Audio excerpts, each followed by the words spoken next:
안녕하십니까. 감사 스마일입니다. 11월 11일, 11월 세 번째 주, 어떻게 보면 또 두 번째 주일 수도 있겠는데요. 11월 11일, 새롭게 시작하는 한 주의 월요일 아침 방송 기쁘게 시작하겠습니다.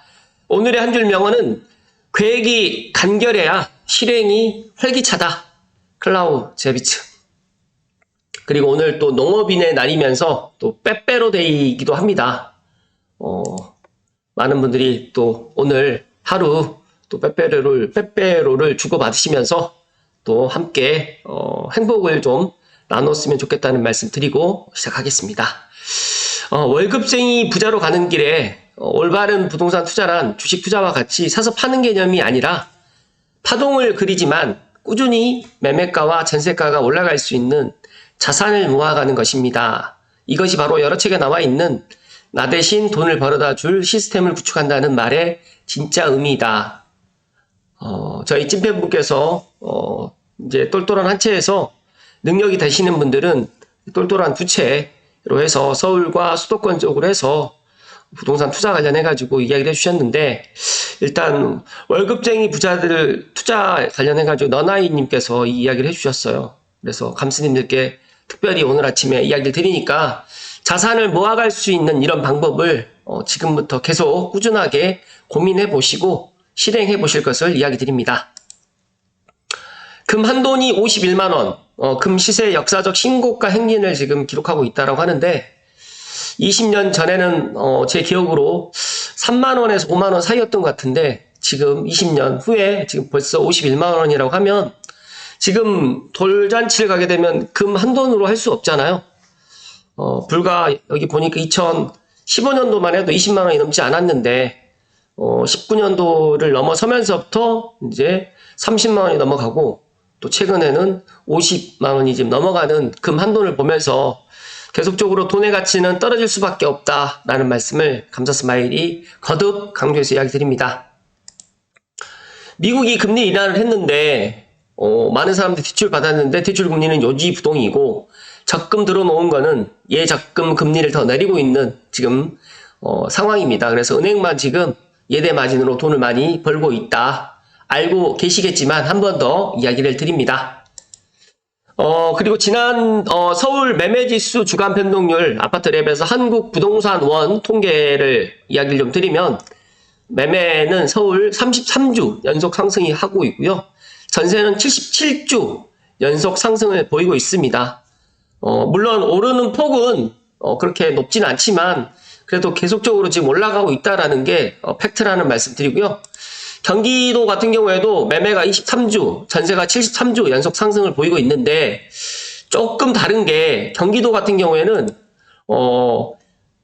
서울은 33주지만 경기도는 23주, 그리고 전세는 73주. 그러니까 전세는 생각보다 지금 경기도하고 서울하고 별 차이가 없이 계속적으로 상승하고 있는데, 매매는 서울이 지금 더 많이 상승을 했고 더 오랫동안 상승을 해왔습니다.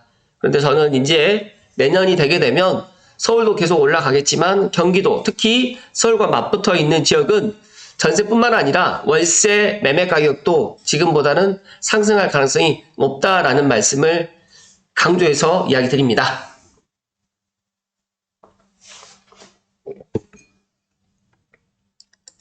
그리고 감사하게도 감사스마일TV 구독자가 이 15,000명이 넘었는데 너무너무 감사드립니다. 15,000명이 넘은 시점은 11월 9일.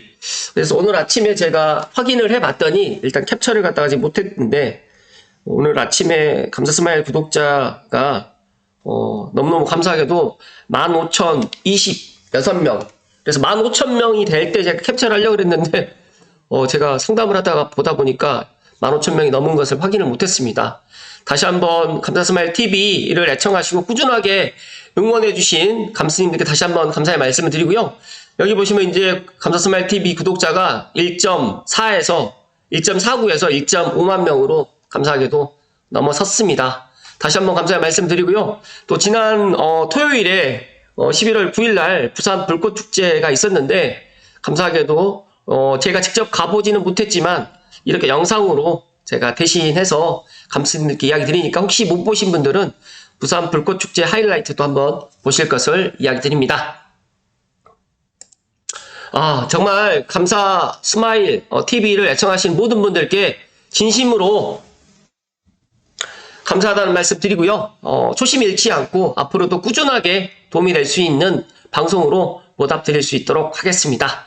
네, 본론으로 들어가면 한국일보의 김동욱 기자님의 기사로 시작하겠습니다. 그린벨트 풀어짓는 공공아파트 5만호, 중장년층엔 그림의 떡이라는 기사인데, 제가 지난주에도 이제 그린벨트 관련해가지고 이야기를 드렸었는데 11월 5일날 이제 발표를 했었잖아요. 그래서 11월 7일날도 제가 대공 역세권 개발 관련해가지고 이야기를 했는데 저는 이 대공 역세권 개발이 그렇게 빨리 진행되지 않을 겁니다. 3기 신도시인 창릉을 갖다가 어느 정도 진행하고 난 다음에 진행을 할 거다. 그런데 왜 이렇게 현 윤석열 정부에서 이 그린벨트를 풀어짓는 이런 계획을 먼저 발표를 했을까요?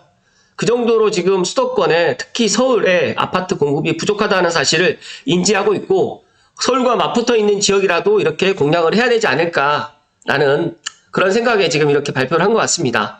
그런데 이 발표만 보고 그래 5만 원을 공급할 거니까 나는 기다려야 되겠다 이런 생각 갖지 마시고 서울 한 곳과 경기 세 곳의 그린벨트를 해제를 했을 때 얼마만큼의 물량이 나올 것이며 그리고 40, 50 세대에는 솔직하게 말씀을 드리면 그림의 떡이라는 말씀을 감사스마일 이야기 드립니다. 그리고 이제 대공 역세권 개발도 제가 계속 다음 신문 기사로 이야기 드리겠지만 대공 역세권 개발이 빨리 진행이 되면 너무너무 좋겠지만 빨리 진행이 되지 않고 저는 대공 역세권 개발은 지금의 40, 50 세대가 누릴 수 없을 것 같고요. 20, 30 세대, 즉 다시 말해서 미래를 위한 우리 10대부터도 20대, 30대가 대공 역세권 개발을 주도적으로 해나갈 세대가 될 것이고 미래를 위해서 대공 역세권 개발은 꼭 해야 된다는 이야기를 먼저 결론으로 드리고 시작하겠습니다. 혹시라도 감사 스마일 TV를 애청하시는 분들 중에 본인의 생각과 좀 다르신 분들은 이쁘게 보아주시고요. 또 어떤 의견을 갖다 개진하실 분들은 또 개진해 주시면 되시고요. 또 구독과 좋아요를 안 눌러주신 분들은 좀 눌러주시고 꾸준하게 응원해 주시면 감사 스마일이 1인 방송을 갖다 하고 있고 제가 작년에 1만 명이 넘었고 이제 1만 5천 명이 넘었을 때 계산을 해보니까 작년에 8월 달에 넘었는데 거의 한 1년 3개월 만에 지금 5천 명이 증가를 했습니다. 앞으로도 물론 여러 가지로 이제 도움이 될 수 있는 그런 방송 주제로 이제 앞으로도 꾸미겠지만 자극적이고 이렇게 정말 그 카더라라는 것들은 좀 지양하고 또 제가 부동산 현장에서 느꼈던 것들 그리고 또 저보다 더 뛰어나시는 선배들이나 아니면 전문가분들의 의견을 가감 없이 또 이야기를 드릴 수 있는 그런 방송으로 앞으로 꾸며나갈 수 있도록 하겠습니다. 말이 엉뚱하게 빠졌는데요. 정부가 서울을 포함해가지고 수도권 일대 그린벨트 해제를 했다라는 지난 5일 기사인데 일단은 5만 호 중에 2만 1,000호 정도가 분양을 갖다 할 계획입니다. 이게 무슨 뜻이냐? 5만 호를 다 분양한다고 하더라도 말 그대로 이제 나에게 임대 아파트를 제외하고 돌아오는 아파트는 그렇게 많지가 않습니다.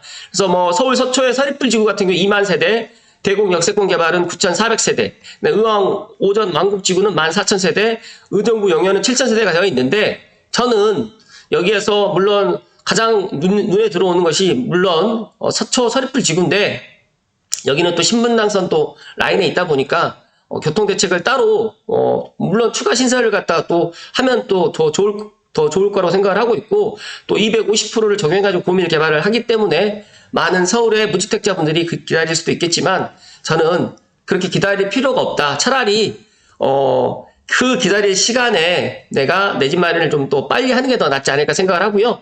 또 대공 역세권 개발은 지금 보시는 것처럼 대공 역세권 개발을 갖다가 다 마치고 입주할 때쯤 되게 되면 그때는 GTX A를 타고 강남에 있는 삼성역을 갖다가 20분 내로 갈 수가 있기 때문에 제가 생각했을 때는 그때 대공 역세권 개발의 파워라든지 파급 효과는 엄청나게 클 것이다. 그래서 많은 분들이 창릉이 더 좋아요, 대곡이 더 좋아요, 일산이 더 좋아요 이야기를 했을 때는 서울과 물리적 거리가 가까운 창릉, 대곡, 일산 순으로 또 생각할 수 있겠지만 여기는 또 펜타 역세권이 또 들어오기 때문에 5개 정거장에 또 추가적으로 또 9호선도 또 끌어오겠다라고 또 이야기를 했기 때문에 어떠한 일자리가 더 들어오느냐에 따라 가지고 대공 역세권 개발에 더 많은 사람들이 또 관심을 가질 것이다 하는 말씀을 좀 드립니다. 그리고 오전 왕국이라든지 뭐 의정부 용현은 어찌됐든 간에 뭐 나쁘진 않지만 그래도 제가 눈에 들어오는 지역은 대곡하고 서리풀 지구다는 말씀을 드리고, 감스님들 중에서 나는 그래도 대곡 역세권 개발이라든지 창릉을 갖다가 분양을 기다려야겠다 라고 생각하신 분들은 무주택자 분들 중에서 기다리신다는 것을 말리지는 않는데, 여기 보시게 되면 그렇게까지 많은 분양 물량이 없다.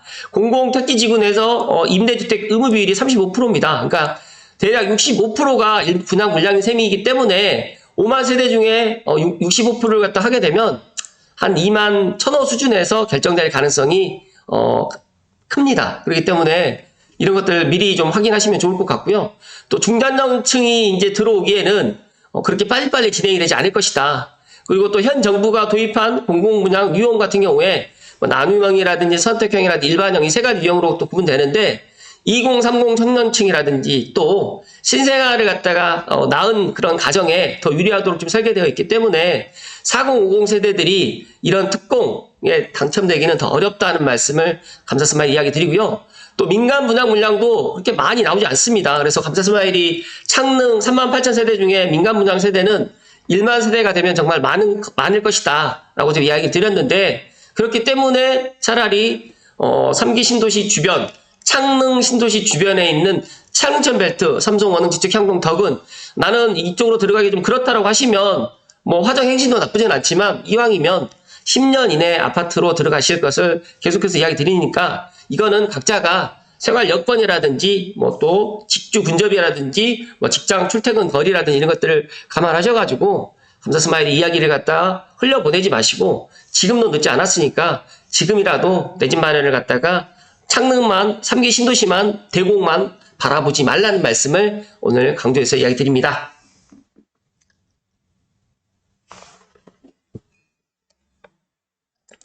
그리고 추가적으로 고양신문의 이론 기자님의 기사 한 가지 더 살펴드리겠습니다.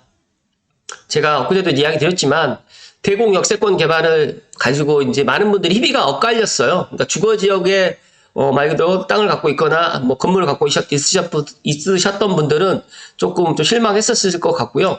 명지병원 땅을 갖고 계신 분들은 지금 많이 웃고 계실 수도 있겠다. 그러니까 희비가 엇갈렸다. 무슨 뜻이냐면 일단 제가 지난번에 이 지도를 갖다 설명을 안 드렸는데, 현재 이 지도가 대곡 역세권에 얼마 전에 11월 5일날 발표되기 전에 대곡 역세권 개발 사업의 이런 초안이 이거였거든요.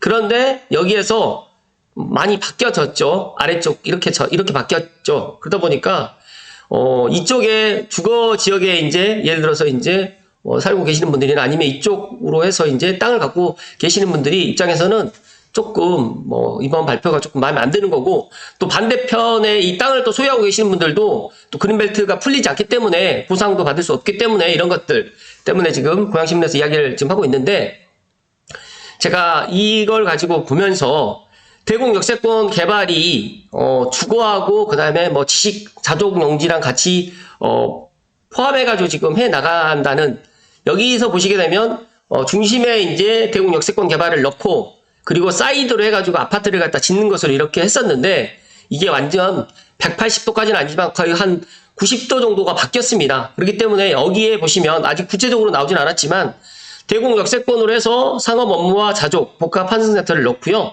그 다음에 화정지구 쪽 명지병원 맞은편에 있는 나대지, 물론 논밭이죠. 이쪽에다가 주거라든지 공공, 그 다음에 공원이라든지 이런 것들을 갖다 넣겠다고 하다 보니까 엄밀히 따지게 되면 이 아래쪽으로 만약에 이런 아파트를 갖다 지은다고 했으면 능곡지구랑 같이 맞닿아 있으면서, 그리고 왼쪽에 있는 대장천 왼쪽 편으로 해가지고 이게 들어오게 되면 대곡 역세권 개발이 조금 더 모양새가 좀 더 좋을 거라고 생각을 했는데, 위쪽으로 주거하고 그 다음에 이런 자족을 갖다 분리를 해가지고 하다 보니까 여기에 살고 계시는 분들은 엄밀히 따지게 되면 화정역이 더 가깝게 지금 되어 있습니다. 그러다 보니까 만약에 물론 펜타 역세권 개발로 해가지고 많은 사람들이 대곡 역세권은 아파트를 때려 짓는 것보다 자족용지라든지 뭐 여러 가지의 이런 것들 미래 산업들이 들어올 수 있는 것으로 유치를 해야 되겠다라는 그런 생각으로는 이게 더 맞다라고 저는 봅니다. 그렇기 때문에 대곡 역세권의 지식융합단지가 이렇게 개발 구상을 해 나가고, 그 중간에 이제 화정까지 가는, 이게 이제 엄밀히 따지게 되면 화정에서 뭐 국산간 도로라고 이야기하는데, 서울 신사에서 백석까지 가는 이 백신간 도로 구간의 일부 구간이 이제 이렇게 또 대공 역세권 개발을 관통하게 되어 있고, 그리고 제가 지난번에도 이제 대공육을 가서 환승센터가 좀 아쉽다라고 좀 생각을 했는데, 뭐 제 생각대로 이 복합 환승센터가 들어오면서 대공 역세권이 대공역을 중심으로 해가지고 지식 산업 용지로 해가지고 정말 한 10년을 내다보고 또 미래인 우리 고양시의 미래 산업의 미래 먹거리를 갖다 만들 수 있는 그런 산업으로 들어오면 너무너무 좋을 것 같고, 또 많은 사람들이 알고 계시겠지만 수도권 1순환고속도로 안쪽으로 지금 대공 역세권이 지금 들어와 있는 상태다 보니까 저는 그런 미래를 본다라고 하면 대공 역세권 개발은 정말 오히려 지금 이런 개발 계획이 더 좋을 것 같다라는 말씀을 감사스마일이 특별히 오늘 아침에 이야기를 드립니다. 여기 보시게 되면 이제 이론 기자님께서는 그런 이야기를 했어요. 그런데 이런 상황을 무덤덤하게 지켜보는 사람들이 오히려 대장동 원주민들이고요. 또 대공역 인근의 한 주민은 20년간 개발된다는 얘기만 들어가지고 이제 발표를 해도 피부로 와닿지 않는다. 깜짝 놀랄 만한 소식도 아니다. 인근 원주민들도 대부분 무덤덤한 반응이다. 또 다른 어르신은 주민 설명회 등 아직 아무것도 진행된 것이 없고 말 그대로 정부 발표만 했습니다. 근데 제가 3기 신도시 2019년도 5월 달에 발표를 하고 지구 단위 계획이라든지 이런 여러 가지 것들을 갖다 한 5년 동안 지켜보면서 그리고 또 창릉 3기 신도시에 또 지구 단위 계획도 조정이 되고 변경이 되는 것을 보면서 저는 이 안을 가지고 이게 말 그대로 이게 대공 역세권 개발이 이렇게 될 것이다 라고 저는 생각하지 않습니다. 여기에 또 많은 또 변수가 있을 것이고 또 여러 가지로 또 바뀔 가능성도 있습니다. 물론 이 지구 단위 계획을 갖다가 바꾸기는 쉽진 않겠지만 여기에 이제 들어가는 이런 것들을 또 세부적인 것들은 충분히 변경 가능성이 상당히 높다는 말씀 좀 드리고요. 현재는 대공역이 지금 3풀 역세권이고 올 연말 되게 되면 이제 펜타 역세권이 되는데 제가 생각했을 때 펜타 역세권의 이런 파급 효과는 정말 엄청나게 클 거고요. 서울역이라든지 왕십리역 그리고 이제 김포공항역을 제외하고는 5개에 있는 그러니까 역세권이 많이 없다는 말씀 드리면서 고양시의 미래가 일산과 창릉에서 이제 대구까지 하나 더 들어가기 때문에 3축으로 앞으로 고양시가 가게 된다고 하면 충분히 108만 도시에서 130만까지 갈 수가 있을 것 같고요. 그리고 이제 더 나가서 이제 고양시의 미래에 많은 것들을 또 변화시킬 수 있는 저는 JDS 지구도 그렇게 될 가능성이 높고 그 다음에 창릉 테크시티도 그렇게 될 가능성이 높고 화전 현천동도 아마 시간이 좀 걸릴 수 있겠지만 화전 현천동도 충분히 앞으로 개발해 나갈 가능성이 높다는 말씀을 추가적으로 오늘 덧붙이면서 여기에 그런 이야기가 있습니다. 고양시 관계자는 그린벨트 해제에 대해서 2026년 초 지구 지정을 하는 단계에서 해제되지 않을까라고 좀 이야기를 했고요. 또 이제 지구 지정 전에 보상 조사라든지 지구 계획 수립 조기화 행정 절차를 단축해가지고 26년 상반기 지구 지정을 하고 29년에 첫 분양을 갖다 하겠다. 그리고 2031년에 첫 입주를 목표로 택지 개발 사업을 추진할 계획이라고 밝혔지만 제가 생각했을 때는 이렇게 되기는 상당히 어렵다라는 말씀을 드리면서 시간이 늦어진다고 하더라도 이 택지 개발 사업으로 추진하는 게 아니라 제가 생각했었던 그리고 많은 고양 시민들이 염원했던 대공역의 펜타 역세권의 지식산업용지 더 나가서 4차 산업으로 해가지고 이제 들어올 수 있는 고양시만에 특화될 수 있는 그런 산업들이 고양 대공 역세권의 지식융합단지로 꼭 들어올 것을 감사스마일이 소망을 하고요. 감스님들도 함께 응원해 주실 것을 이야기 드립니다. 감사스마일은 항상 그렇게 생각합니다. 고양시에 대해서 잘 모르시는 분들이 너무 많고 또 고양시의 또 시민의 한 사람으로서 막연하게 꿈과 희망을 드리는 것보다 앞으로 이제 이렇게 해 나가야 되지만 더 좋을 일들이 있을 것이고 고양시의 가장 큰 장점은 저는 그렇게 생각합니다. 인구 수가 많다라는 것도 큰 장점이 될 수가 있고요. 앞으로 지금 미개발지가 지금 많이 있는 상태에서 여러 가지로 지금 추진해 나가는 것들만 잘 추진해 나간다고 하면 고양시의 미래는 분명히 밝다는 말씀을 드리고요. 11월 11일 오늘도 이번 주도 행복 가득하시고 건강하십시오. 고맙습니다.